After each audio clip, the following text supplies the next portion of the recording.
Welcome to The Explainer. Today, we're taking a look at one of the absolute most fascinating and, honestly, most misunderstood figures in all of mythology. We're going to trace exactly how a single mythic figure has evolved, adapted, and somehow survived across well over a millennium of history. Okay, let's dive right into this. We all know the pop culture Odin, right? He's usually depicted as this benevolent grandfather figure, a wise and noble king ruling over some gleaming golden realm. But the historical Odin, the actual deity worshipped by ancient Germanic peoples, was something entirely different.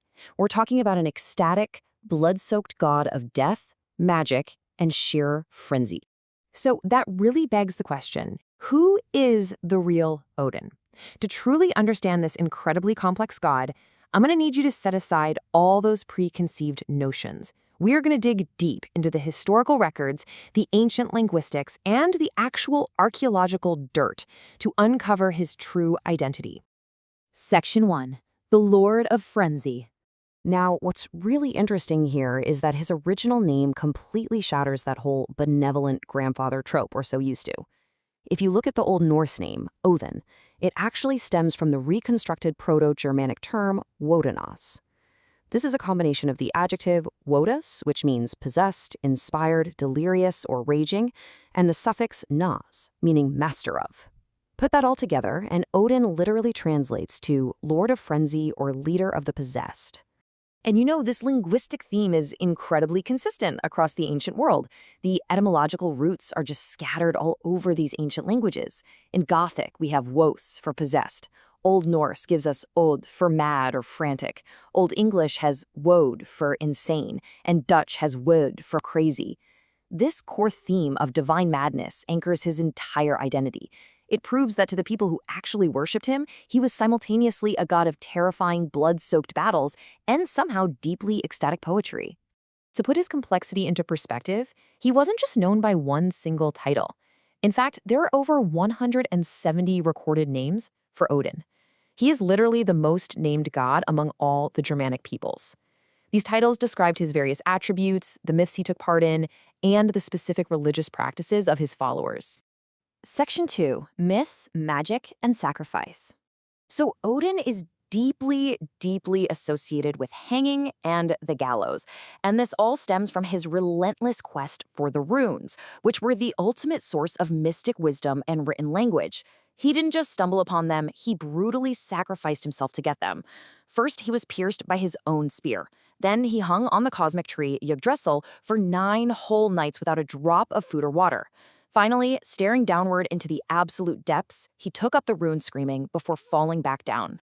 We actually have a visceral primary account of this preserved in the Poetic Edda, specifically in a poem called the Havamal. It reads, "I know that I hung on a windy tree, 9 long nights, wounded with a spear, dedicated to Odin, myself to myself." Hearing it translated like this makes the past feel incredibly alive, and frankly, a bit terrifying. This isn't some god who just waits for power to be handed to him on a silver platter.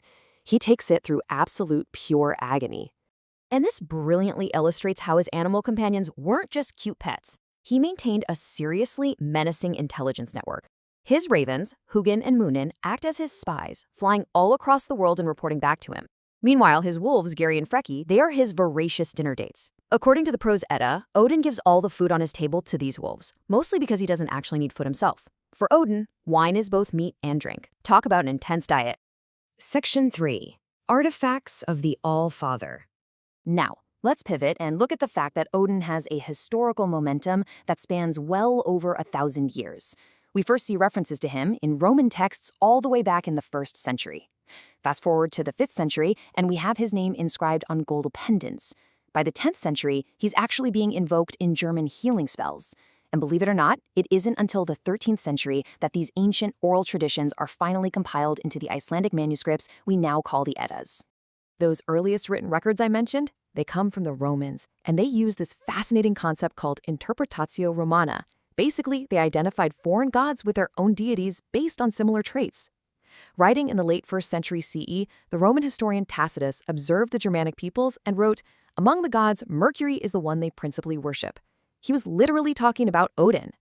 Now, you might be wondering, why Mercury? Well, because both were seen as wanderers and crucially, both were psychopomps, which are guides who lead the souls of the dead directly to the afterlife. But beyond just the texts, the physical artifacts scattered across northern Europe perfectly match the mythological descriptions we were just talking about. From the 5th to the 7th centuries, archaeologists have found gold brachiates, which are these stamped metal pendants, and Vendel helmet plates showing a figure riding a horse, armed with a spear, and flanked by 2 birds. Sound familiar? Over on the Swedish island of Gotland, there are picture stones clearly depicting a rider on an 8-legged horse. That's Odin's legendary steed, Sleipnir. It's amazing. The mythology and the archaeology are telling the exact same story. Section 4. An everlasting evolving legacy. Let's move to the present and see how this all builds into our modern world. Odin has an absolutely massive presence in contemporary media. We see him in the Marvel Cinematic Universe, played by Anthony Hopkins. We see him in Neil Gaiman's American Gods as the con artist Mr. Wednesday, and he features heavily in huge video games like God of War Ragnarok and Assassin's Creed Valhalla. Across all these platforms, he shapeshifts just like he did in the original myths. Sometimes he's the wise, honorable king, and other times he's a ruthless, scheming antagonist. But his survival isn't just a recent pop culture thing. When Christianity swept across northern Europe, Odin didn't just vanish into thin air. He was so deeply ingrained in the culture that the royalties simply couldn't let him go. In Old English genealogies for kingdoms like Wessex and Mercia, he was euhemerized. That's just a fancy way of saying he was reinterpreted as a historical, mortal king rather than a literal god. They proudly listed Woden as their founding, flesh-and-blood ancestor just to legitimize their rule. And this deep level of cultural integration leads me to a really fascinating question for you. How do we, right now, still honor the Lord of Frenzy every single week, mostly without even realizing it? So the crucial point is this. The absolute middle of our modern work week is literally named after the god of madness and poetry. Wednesday derives directly from the Old English Wodenisteg, which simply means the Day of Woden.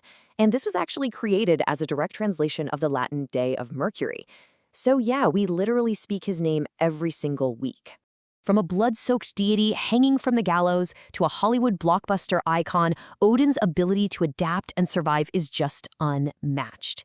So I'll leave you with this: a sanitized superhero or a terrifying Lord of Madness? Which Odin will you see the next time you look? Thank you so much for joining me on this explainer, and remember to always keep questioning the history behind the myths.